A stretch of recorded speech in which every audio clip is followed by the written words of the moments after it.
believe what this app knows about you. So the other day, I was scrolling through TikTok and I stumbled across this video where a guy claimed that all popular apps are secretly collecting our data. I thought, nah, that's paranoid nonsense, at least until I actually did some digging. The guy was saying he used this app to check what data certain apps were accessing. I was like, surely those popular apps wouldn't do that. But man, when I downloaded that data checking app, I was not prepared for what I found. Pictures are worth 1,000 words, but my jaw actually dropped. I had no idea that when I was just scrolling through Insta or sending messages on WhatsApp, the apps were sneaking peeks at my location, contacts, and even my photos. Like, really? I mean, next thing you know, they'll be selling our grocery lists. I felt like I was in an episode of Black Mirror. It was wild and super unsettling. After I found out how much spying was going on, I decided to go through my app settings. I was shocked by how many of them had permissions that I never even agreed to. For example, everyone's favorite weather app was accessing my camera. Why would a weather app need my camera? I can't even come up with a halfway reasonable explanation for that. I mean, unless they want to take unsolicited selfies of how I look during a storm, let's keep the camera out of it.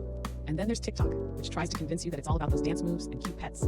Yet they're collecting what feels like my whole life story, my device info, IP address, and oh yeah, even my clipboard data. Like, hold up, what are you gonna do with my grocery list that includes ice cream, nachos, and those weird flavored Kit Kats? Once I discovered all this, I started reading about the darker side of data collection.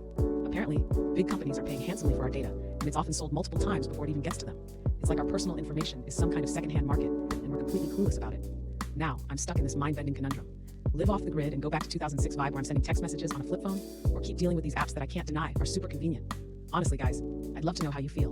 Have you ever looked into the permissions of your favorite apps? What shocking things did you find? Or are you just rocking the blissful ignorance card and living your best life? Let's hear it.